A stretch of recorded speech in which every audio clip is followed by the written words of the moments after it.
네, 안녕하십니까. 한국건축물유지관리사협회에서 진행하고 있는 빌딩 관리소장 양성교육 실무과정의 교육 연수원장을 맡고 있는 건기복입니다. 본 교육은 국내에서 거의 유일하게 빌딩 관리소장 실무 양성 교육입니다.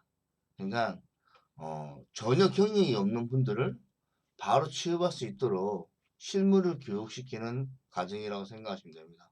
그래서 크게로 두 가지 강좌가 있습니다. 첫 번째는 빌딩 기술 경영 관리, 그리고 빌딩 행정 운영 관리로 두 가지 강좌로 나눠져 있고요. 오늘 첫 번째 시간 행정 운영 관리 첫 번째 시간입니다. 그래서 건물의 우리 빌딩의 관리 개념, 그 다음에 빌딩 관리의 뭐 개론, 학문적인 거죠. 학문적인 거와 어떤 상식적인 거를 한번 보도록 하겠습니다. 자, 강사 소개는 유인물을 제시하도록 하고요. 그러면 우리가 건물 관리는 왜 하는 것일까? 왜 건물 관리를 하는 거죠? 예전에는 그냥 우리 뭐 건물이라 해봤자 뭐 큰 건물이 없으니까 뭐 6.25 이전의 얘기입니다. 뭐 조그만 집이 집 같은 경우는 그냥 아버지, 할아버지들이 그냥 고치고 했죠. 그렇지만 급격한 산업화를 거치면서 예전에 물론 궁궐 같은 거는 오래 썼죠. 궁궐 같은 것 또한 관리가 전문적인 관리가 필요했던 거예요. 예전에는 장수명화 단지 오래 쓰기 위해서 건물을 관리했어요. 하지만 지금은 급격한 현대화에 의해서 빌딩이 생기고 또 높은 아파트가 생기고 그러면서 장수 플러스 이름도 떨쳐야 되는 거예요. 왜 이름 떨쳐야 되죠? 내 재산이니까. 재산이 자꾸 증대되고 있잖아요. 재산을 보호하기 위해서 또는 재산을 증대시키기 위해서 어, 오래 쓰는 거 플러스 오래 쓰는 거와 플러스 이름을 같이 떨쳐야 된다. 그래야지만 그렇게 하는 것이 현대의 건물 관리 목적이다라고 생각하시면 됩니다. 그리고 우리 빌딩 관리소장이 이제 우리가 도전하고 있어요. 빌딩 관리소장이 되기 위해서는 자격증이 필요한가 많은 질문이 있습니다. 물론 뭐 자격증이 없는 것보다 있는 게 낫죠. 하지만 너무 많은 연세들이 다 계시기 때문에 너무 많은 자격증을 뭐 취득할 수는 없어요. 그래서 핵심적인 거, 꼭 해야 되는 거만 저희들이 취득하는 방법, 취득하는 요령을 안내해 드립니다. 물론 그 취득하는 교육을 시키지는 않습니다. 그 교육 각각의 교육이 따로 존재하고 있고 요즘에는 뭐 실제로 가지 않고 온라인으로 듣고 또 시험을 치고 뭐 그런 수준이니까요. 그래서 저희들이 뭐 말씀드리자면 자 봅시다. 소방 자격증 따야 됩니다.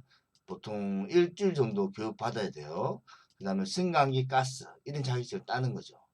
그리고 저희들 교육원에서 시험을 치든 뭐 안 치든 빌딩 경영관리사 민간 자격증 추가로 이제 이렇게 발급해야 되는 거죠. 그러면 수업이 끝날 쯤 되면은 소방, 승강기, 가스, 우리 빌딩 경영관리사 4개의 어떤 자격증이 생기는 거예요. 지금은 아무것도 없죠. 이제 하나씩 이제 알려드리게 돼 있어요. 보시면 되고요. 빌딩 관리소장이 되기 위해서 경력이 필요하지 않나요?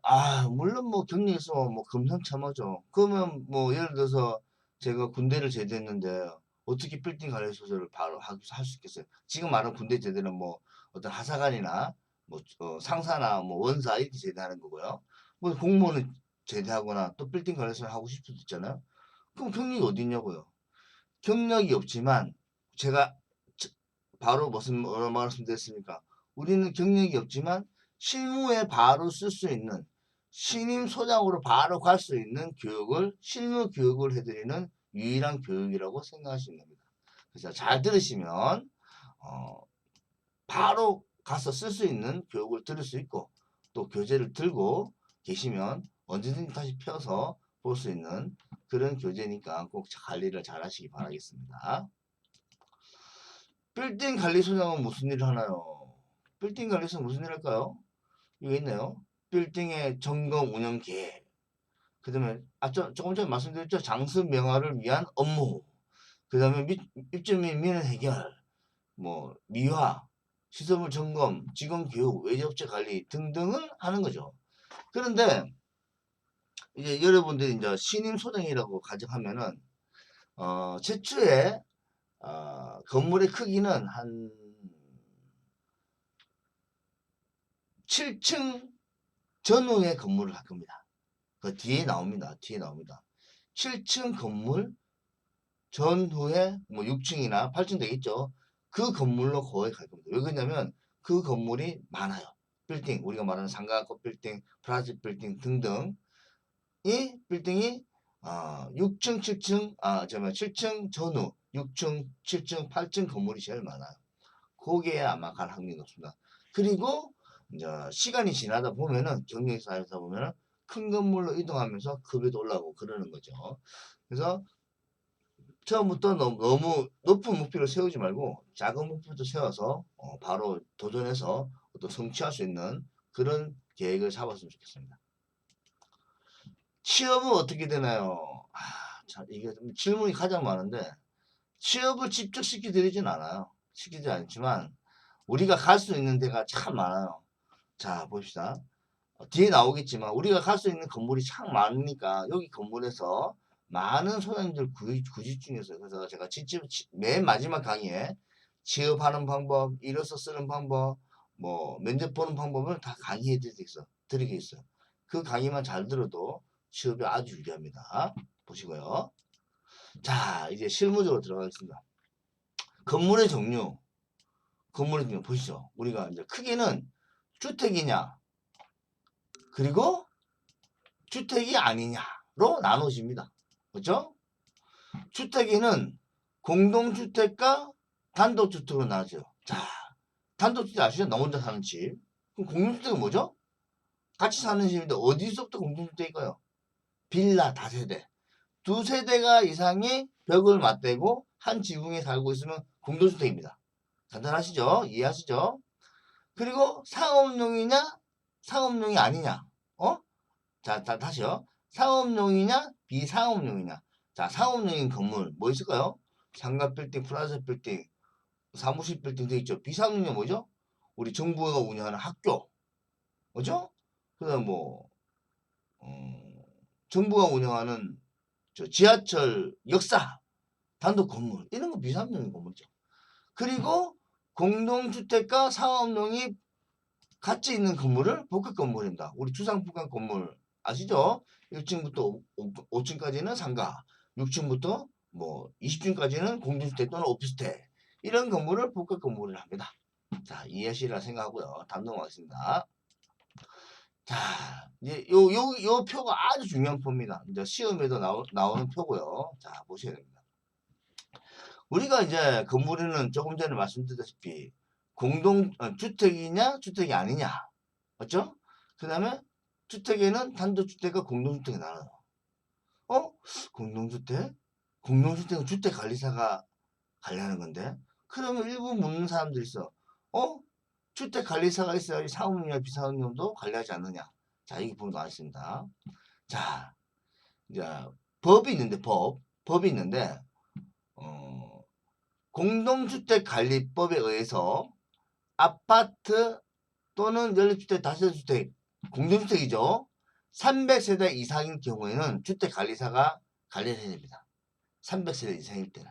그리고 500세대 이상일 때는 죄송합니다. 150세대 이상일 때. 죄송합니다. 말이 잘못했네요. 아파트 공동주택이 150세대 이상일 때는 주택관리사 보고가 관리해야 됩니다. 무조건 주택관리하는 거죠. 그리고 500세대 이상일 때는 주택관리사는 주택관리사 보를 따고 실무 경력 2년 있으면 주택관리사가 됩니다. 자동으로. 그래서 그런 사람들이 관리되는데 그럼 우리는 뭐냐? 자, 보십시오. 우리는 150세대 이하인 나홀로 아파트. 나홀로 아파트 뭔지 묻는 사람 있더라고요. 그럼 건물 한 개 있는 아파트 아시죠? 나홀로 아파트. 150세대 이하인 나홀로 아파트. 물론 뭐 이 사람들이 그리고 이 건물들을 주택관리사 해도 됩니다. 하지만 굳이 나누자면은 제가 말하는 굳이 나누자면은 빌딩 관리소장의 영역이라고 나누자면은 오피스텔 우리가 할 수 있고요. 상가 빌딩 우리가 할 수 있고요. 주상복합 우리가 할 수 있고요. 호텔, 창고, 공장 등도 우리가 할 수 있습니다. 그리고 실질적으로 이 공동주택의 관리소장의 업무와 오피스텔 상가 빌딩의 업무는 조금 차이합니다. 틀립니다. 뭐 그렇게 아시면 되고요. 그래서 법으로 따지자면 원래는 이 모든 주택관리 공동주택관리법과 공동주택관리법은 그 집합 건물의 소유 및 관리에 관한 법률 밑에 있어요. 이 법이 우선법이에요. 집합 건물의 소유 및 관리에 관한 법률. 얘가 우선법이고 여기 밑에 공동주택관리법이 생긴 거예요. 이해하셨죠? 옛날부터 뭐 공동주택이 있었겠습니까? 집합 건물의 소유 및 관한 법률이 먼저 생기고 그 다음에 공동주택을 따로 분리해서 만들어졌다. 그래서 공동주택관리법은 빌딩 주택관리사, 우리는 뭐죠? 빌딩 경영관리사. 민간자가 있지만 우리는 할 수 있다. 그렇게 보시면 됩니다. 그리고 공동주택의 어떤 그 입주민들의 그 단체를 입주민 대표회라 그러고 집합 건물에 관한 법률에 의한 빌딩, 기타 등 집합 건물의 단체를 관리단이라고 합니다. 이해하실 수 생각하고요. 글자 한번 보시면 되겠습니다. 자, 그래서 이제 하나씩 들어가겠습니다. 집합 건물. 집합 건물 제가 뭐라 그랬죠? 집합 건물. 공동주택은 어디가 붙노? 공동주택은 두세 대 이상이 벽과 지붕이 만나는 경우에 공동주택이 있어요. 자, 제가 조금 전에 말씀드렸죠. 공동주택법은 어디가 엄마, 아버지 상위법이다? 저기죠. 집합 건물에 관한 법률이 공동주택의 상위법이다. 이해하시고 생각하겠습니다. 근데 집합 건물에 관한 법률 밑에 공동주택법이 생긴 거죠. 자, 그러면 집합 건물에 관한 법률. 우리는 이제 우리 빌딩 경영관리에서는 집합 건물에 관한 법률에 의해서만 건물을 관리해요. 자, 아파트 주택관리사는 공동주택관리법에 의해서 아파트를 관리하는 거고, 우리는 집합 건물의 소유 및 관리에 관한 법률에 의해서 건물을 관리하는 거죠. 그래서 집합 건물법을 먼저 봐야 돼요. 자, 집합건물법에 이 집합 건물이란 무엇인가? 집합 건물은 한 건물에 칸칸이 주인이 틀린 건물. 예를 들어서 빌라다. 빌라가 뭐 1층부터 3층까지 있다. 101호, 102호, 201호, 202호, 301호, 302호가 있다. 그러면 공동주택을 볼 때는 다세대 빌라지만 집합 건물에 볼 때는 그냥 집합 건물인 거죠. 그리고 이 집합 건물의 칸칸이의 주인을 구분 소유라 칭합니다. 건물주는 아니죠. 칸칸이의 주인. 칸칸이의 주인을 구분 소유자라 칭합니다.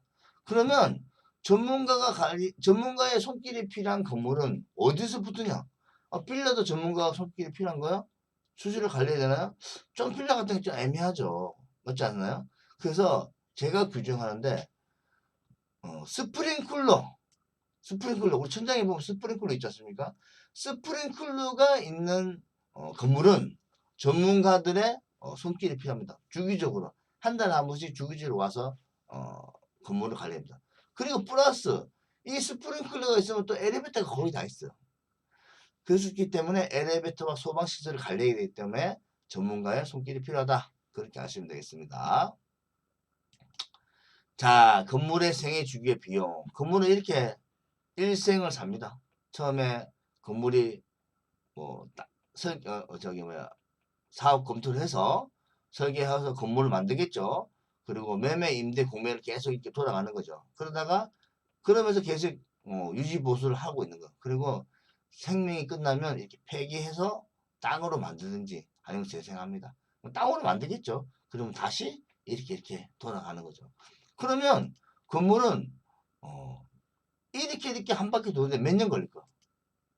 제가 이제 여러분들 만나면 퀴즈를 보통 드리는데 여러분들 한번 한 15초만 생각해 보십시오. 건물이 이 아파트가 빌딩이 지어져서 부술 때까지 몇 년 동안 이 건물이 존재할 건가? 몇백 년만 존재할 수 없겠죠. 제가 퀴즈 드리면 맞췄다 생각하고 제가 말씀드리겠습니다. 약 55년입니다. 약 55년. 물론 뭐 고궁이라는 건 몇백 년 되죠. 근데 현대 건물 얘기하는 거. 현대건물. 근데 왜 55년이에요? 일본 능력협회가 라이트 코스트를 분석한 결과 이렇다 라고 얘기한 거예요. 그러면 능력협회가 무슨 기준을 분석했을까요? 내역연수를 내역연수 내역연수를 기준으로 건물의 라이프 주기를 본 거예요. 내역연수는 뭐냐? 쓸 수 있는 한계 기간. 콘크리트가 쓸 수 있는 한계 기간이 50년, 60년이다. 또 여러 가지 뭐 다시 재생하고 만드는 기간을 보니까 그렇더라. 뭐 그렇게 보는 거죠. 그런데 일생 동안 55년 동안 총 비용이 얼마냐? 내가 태어나서 죽을 때까지 쓰는 비용이 얼마냐? 자, 건물 지을 때 16% 안 들어요. 그리고 50, 건물 짓는 거는 2, 3년이면 3, 4년 짓지 않습니까? 나머지 50년 동안 먹고 쓰는 돈이 83%라는 거예요. 그래서 왜 이거를 제가 얘기하느냐? 우리 빌딩 관리 소장님들이 건물 짓는 데는 건설 쪽에 일하시는 분들은 2, 3년, 3, 4년이에요. 우리는 50년 동안 해먹을 수 있다. 그래 보시면 돼요. 그 비용도 만만치 않다. 우리 시장도 엄청 크다. 그렇게 보시면 되고요. 그래서 과거에 국내시장을 한번 보자고요. 국내시장. 과거에는 공급자 주도시장이었어요. 공급자 주도시장이 뭘까요? 예전에 뭐 시행사나 개발사장이 막 아파트를 짓는 거죠. 지어서 그 아파트를 살기 위해서 내 집을 장만하기 위해서 막 사람들이 샀어요. 그런데 최근에 최근에 언제쯤 얘기할까요? 한 2000년도 전후 2000년 전후로 보시면 되겠습니다. 그때부터 사람들이 여유가 생기고 우리 조물주물 때 건물주라고 건물주를 꿈꾸고 있어. 왜? 노후에 어떤 그 월세 수입, 인세 수입이죠.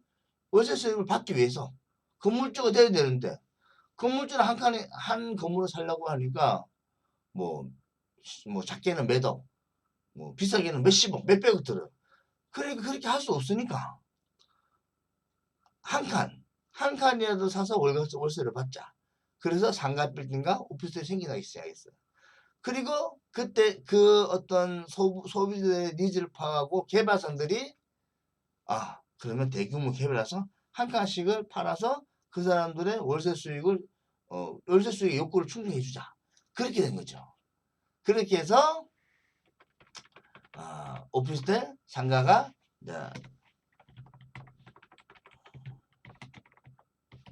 오피스텔 상가가 개발되기 시작했습니다. 그런데 최근에 와서 또는 뭐 향후 5년 10년 후에는 인구가 없어요. 인구가 지금 항행 인구가 얼마죠? 항행 인구가 10년 전만 해도 항행 인구 그러니까 수능 인구가 60만 명이었어요. 지금 수능 인구 30만 명입니다. 30만 명. 바로 툭 떨어졌어요. 그리고 부동산이 계속 생기고 있어요. 아파트는 지금 아직까지는 잘 느끼지 못하지만 향후 5년 10년 후에는 집을 더 지을 필요가 없어. 또는 오피스텔 상가를 더 지을 필요가 없어요. 그렇기 때문에 이제는 짓는 것보다 있는 것들을 관리를 해야 된다. 그런 시장이 돌아온다. 그럼 관리는 누가 하느냐? 전문가들이 된다. 어떤 전문가? 여러분들 소장님들이 건물 전문가 교육을 받은 사람들이 건물을 관리를 해야 된다. 그 얘기입니다. 그래서 우리의 건물 관리 시장이 새로이 형성되고 있다. 직업군이 새로 형성되고 있다. 이 건물 관리하면은 소장님은 필요한 거 아니잖아요. 물론 여사님들 같은 청소를 하는데 우리 또 반장님들, 우리 경비 아저씨들 이제 반장님들도 그냥 반장이 하는 게 아니다. 요새는 아파트 같은 경우는 경비원 교육을 받아야지 경비를 할 수 있잖아요. 그리고 또한 관리소 여직원들 또한 어떤 전문 교육을 받고 또 이런 우리 건물 관리 시장에 투입될 수 있다. 새로운 시장이 형성되고 있다. 그렇게 지금 새로운 지구권이 형성되고 있다. 그렇게 보시면 되겠습니다. 자, 그러면 빌딩 관리소장은 어떤 메리트가 있느냐? 빌딩 관리소장의 메리트. 제가 보세요. 어떤 메리트가 있느냐? 자, 무자격, 무경력자도 가능해요. 제가 말씀드렸죠? 처음부터 태어나서 할 수 있는 사람이 자, 내가 빌딩 관리소장으로 태어났습니다. 하는 사람이 뭐 있습니까? 지금 이 교육을 통해서 충분히 관리소장으로 바로 취업할 수 있는 그런 교육을 해드리고 있으니까 교육 잘 들어도 충분히 관리소장으로 바로 가서 일할 수 있습니다. 그리고 중장년 최고의 직종이에요. 나이가 들수록 우대요. 나이가 들수록. 나이 많은 소장님 뭐 30대 소장님 잘 없지만 30, 40대 소장님보다 5, 60대 소장님을 더 우대합니다. 그건 뒤에 가서 한번 더 말씀드리고요. 그리고 정년이 결정이 없어. 정년이. 보통 소장님들 뭐 70세까지도 이래요. 70세 초반까지 다 이래요. 보통. 물론 뭐 처음부터 이렇게 신입으로 70세가 신입으로 들어가기 힘들죠. 힘들어요. 하지만 경력이 있다. 50대부터 일을 했다. 그러면 70대까지도 충분히 일할 수 있어요. 많이 일합니다. 지금도. 그리고 직업뿐만 아니다. 사업으로서도 뭐 큰 사업은 아니지만 괜찮은 사업이다. 제가 판단할 때는 괜찮은 사업이다. 그리고 여성에게도 미래지향적인 직업이다. 여성 선생님도 엄청 많아요. 뭐 여성 선생님은 부드럽고 뭐 따뜻하고 이렇게 편안하게 해주니까 여성 선생님도 아주 많아. 여성 선생님도 많이 구하고 있는 그런 추세입니다. 그렇게 하시면 되고요. 그러면 우리가 취업 가능한 아파트는 어디 있을까요? 우리가 취업이 가능한 건물 뭐가 있을까요? 우리가 취업이 가능한 건물 한번 봅시다. 관리소장 취업 가능 건물. 자, 나홀 아파트를 말씀드렸죠? 나홀 아파트 149세대. 왜 149세대 짓겠습니까? 150세대 되면은 공동주택으로 건축의 어떤 그 설계나 이런 게 틀려요. 다, 이 방법이 틀려. 그리고 무슨 뭐 부대시설, 그다음에 뭐 경로당, 뭐 이런 것도 만들고 일이 복잡해져. 그래서 개발상 건축업자도 아니까 150세대 이하로 짓는 거예요. 그리고 상가빌딩 많이 봤죠? 6,000평. 이 6,000평이 뭘까요? 연면적이라는 겁니다. 연면적. 연면적 뒤에 가서 한번 설명해 드리겠습니다. 연면적. 상가빌딩. 그리고 오피스텔. 402세대. 402세대? 150세대 어쩌고저쩌고인데. 자, 오피스텔은 우리가 관리하는 오피스텔은 150세대 상관없어요. 오피스텔 3,000세대 샀어요. 우리 빌딩 관리 소장님들이 오피스텔은 숫자와 상관없이 오피스텔은 우리가 할 수 있다. 그리고 호텔인데 분양은 호텔. 호텔은 이제 여기 보면 시설관리팀장으로 이제 갈 수 있죠. 그 다음에 판교 땡땡 뭔데 이건데 이거는 178세대는 뭐죠? 주상복합. 왜? 상가 뭐 40개 위에 아파트 130개 아파트 149개만 넘어가지 않으면 됩니다. 그러면 우리가 할 수 있다. 맞죠? 지식형 지식산업센터 아파트형 공장 평수와 상관없이 우리가 할 수 있습니다. 그 다음에 업무형 빌딩 사무실 빌딩이 강남에 많죠. 이것도 우리가 할 수 있다. 크기와 상관없이 2만 평 할 수 있다. 땡땡 물류센터 이런 것도 우리가 할 수 있다. 우리가 다 관리할 수 있다. 그래서 우리가 갈 수 있는 데가 많아요. 자, 그러면 여러분들이 궁금하는 게 있어요. 자꾸 주택관리사를 해야 되지 않을까? 뭐 주택관리사를 자격증을 따야 되지 않을까? 주택관리사하고 빌딩관리사하고 뭐가 차이가 있을까? 자, 걱정이 많습니다. 주택관리사가 취업이 더 많지 않을까? 여기서 퀴즈 하나 내드리겠습니다. 제가. 주택관리사는 취업률이 정확히 몇 프로일까요? 퀴즈 보면 해보시죠. 10대 1? 2대 1? 100%? 100% 취업될 수도 있겠죠. 정확히 말씀드리면 주택관리사는 취업률이 30%입니다. 왜 그러냐? 의무관리 단지라 했죠. 의무적으로 관리해야 되는 아파트, 150세대 이상 아파트 단지는 우리나라에 6만 개뿐이 안 돼요. 6만 개. 6만 단지. 왜? 뭐 1동부터 10동까지도 소장님 한 명이잖아요. 한 동에 151세대도 한 명. 1동부터 10동까지도 한 명. 그게 6만 군데. 주택관리사 딴 사람은 몇 명? 18,000명?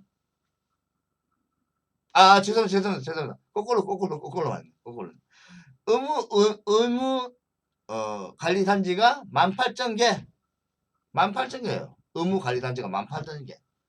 주택관리사 자격증 딴 사람은 6만 명. 그럼 뭐 2만 명, 6만 명 생겨 없죠. 2만 군데, 6만 군데 생겨 없어요. 30%뿐 안 돼, 30%. 일단 30%. 맞죠? 30%뿐 안 되니까. 이거 신문, 제가 얘기하는 건 신문이에요, 신문. 신문에 그렇게 나와 있다. 그렇게 하시면 되고요. 그러면 주택관리, 우리가 빌딩 관리 사정이 좋을까, 주택관리, 아파트 관리 사정이 좋을까 제가 말씀드렸는데, 제가 감히 말씀드립니다. 제가 아파트 관리소장은 기가 2개인 사람은 갈 수 있어. 한쪽 귀로 한쪽 흐르는 사람. 내가 스트레스에 강하다. 나는 우리 입주민들을 왕처럼 주인처럼 모실 자신이 있다.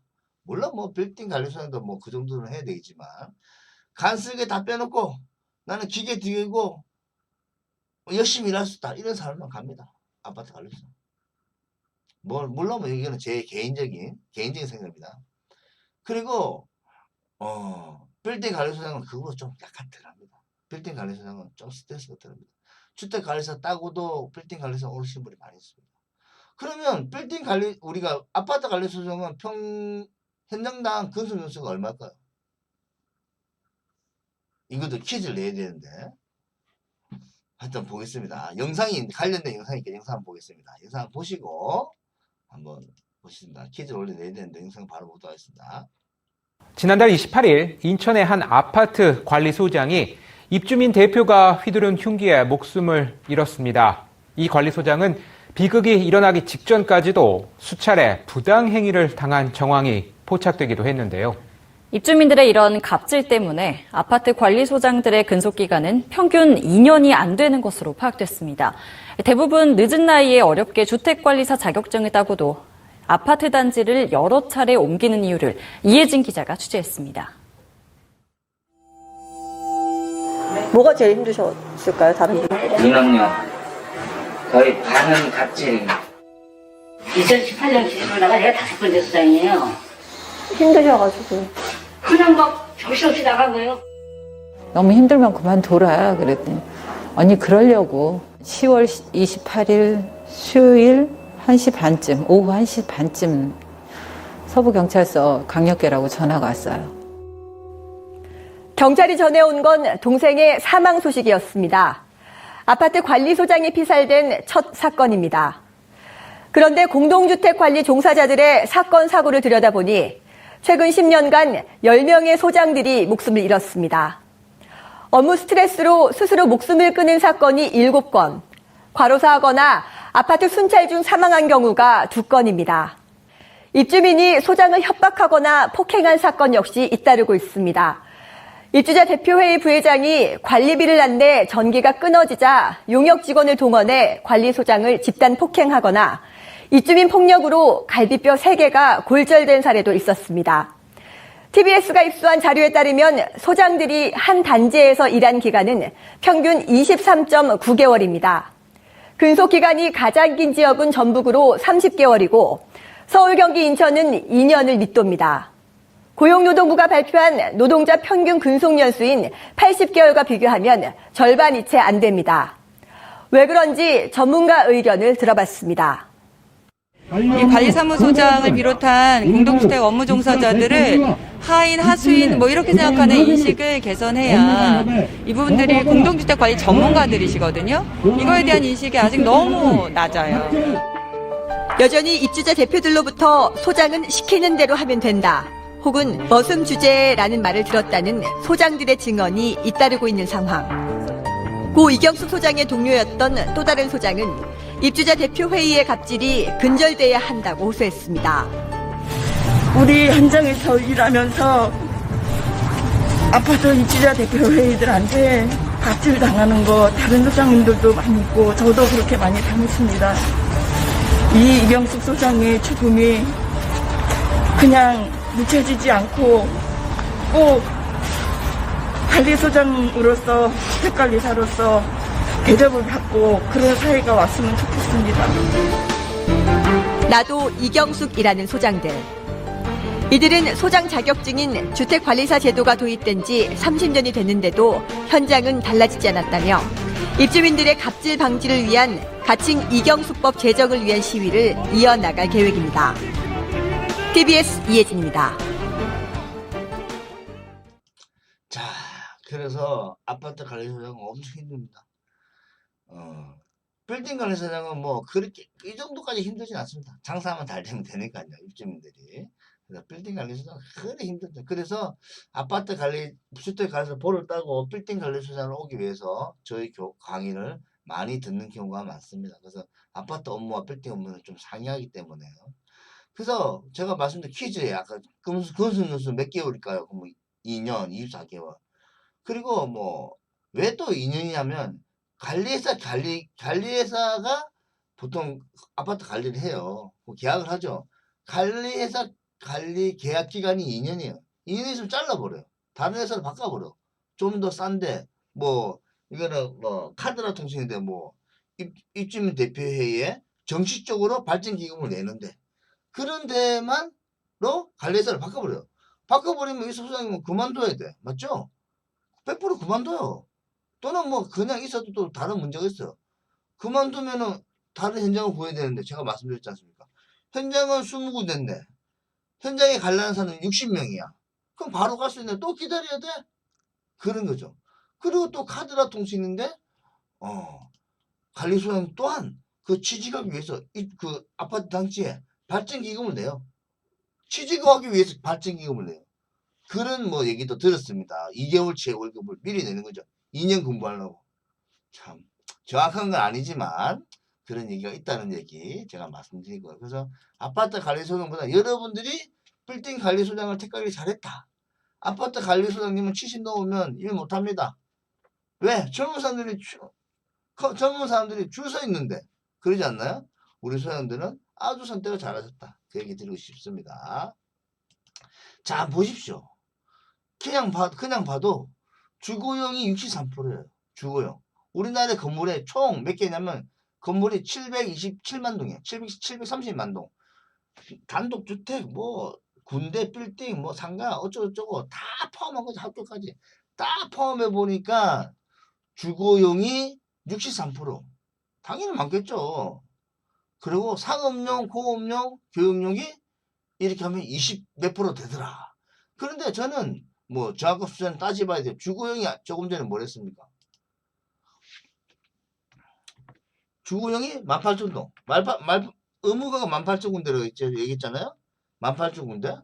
근데 제가 판단할 때는 우리 상업용, 공업용, 기타 등등을 해서 우리도 만만치 않다. 우리는 또 주거용의 일부를 할 수 있어요. 뭐죠? 나홀로 아파트. 조금 전에 말씀드렸잖아요. 150세대 이하의 나홀로 아파트를 우리도 할 수 있다. 그냥 우리의 시장도 만만치 않다. 저는 그렇게 말씀드리고 싶고요. 자, 이제 상식 전문 가겠습니다. 제가 조금 전에 무슨 뭐 평 이런 거 말씀드렸잖아요. 아, 그전에 이거 먼저 할게요. 상식 전문 하겠습니다. 상식 전문. 그래서 적어볼게요. 잠시만요. 상식이 모를 수도 있으니까요. 이거 또 외우셔야 됩니다. 무조건 외우셔야 됩니다. 상식 점검. 자, 연면적이란 무엇인가? 연면적. 연면적은 건물의 전층을 합한 면적. 지하층 면적, 1층, 2층, 3층 면적이 각 300m 제곱이다. 그러면 1, 2, 3, 4층이잖아요. 3 곱하기 4. 1200m 제곱. 이것을 연면적이라 얘기합니다. 연면적. 연면적 잘 아셔야 됩니다. 지하 2층, 3층 있어도 지하층 다 더하는 거예요.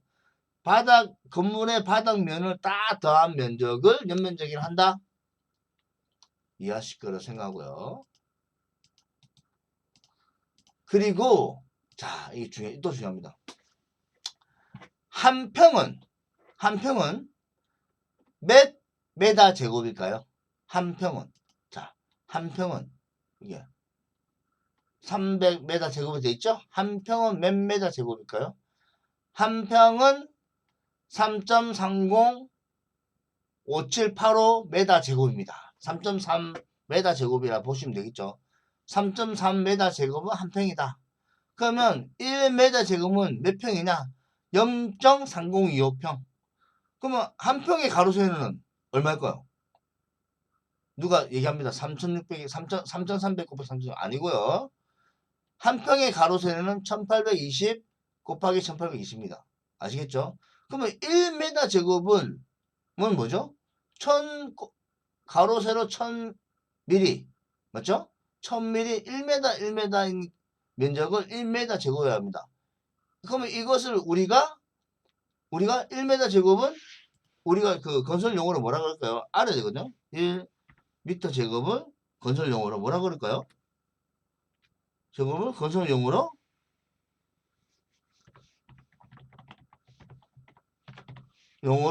1회배라고 합니다. 1회배. 1회배. 한 평 1회배. 이거 잘 쓰는 얘기는 잘 알아야 됩니다. 그래서 연면적이 몇 평이냐? 그러면 3000평인데 그러면 회배라면 몇 회배냐?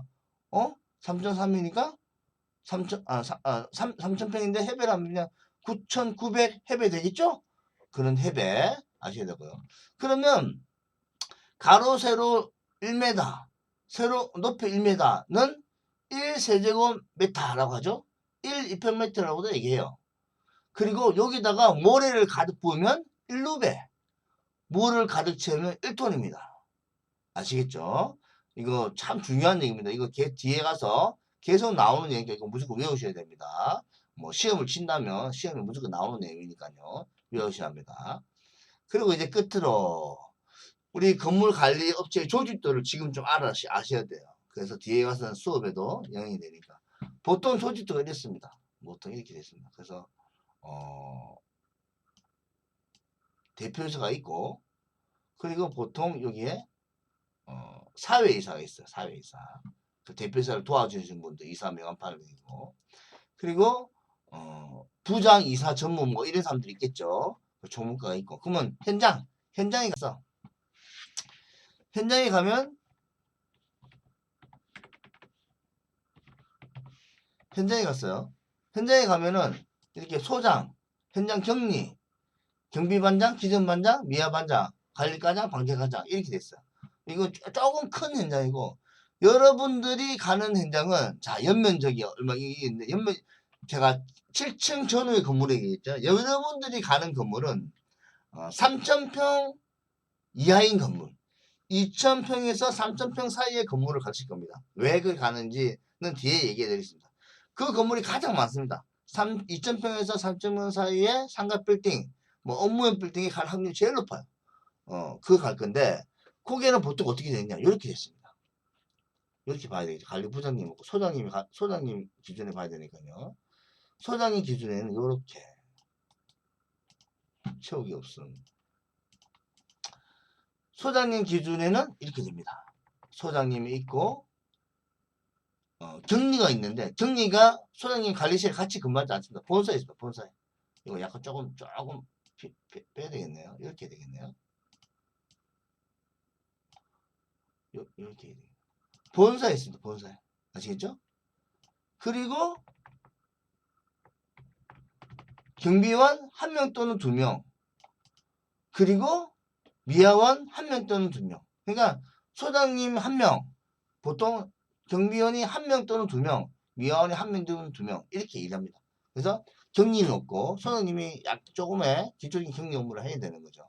그래서 소장님의 신임으로 들어갔어요. 그러면 대리급으로 보십니다. 대리급으로 일을 하셔야 된다. 그렇게 아시면 되겠습니다. 그래서 뒤에 가서 차근차근 소장님으로 일할 수 있는 실무 교육이 둘 다 있으니까요. 지금 시간은 행정 운영 관리의 첫 시간입니다. 그 다음에 기술 경영 관리도 잘 습득하셔서 바로 실무에 적용할 수 있는 교육을 잘 이수하시기를 부탁드리도록 하겠습니다. 자, 감사합니다.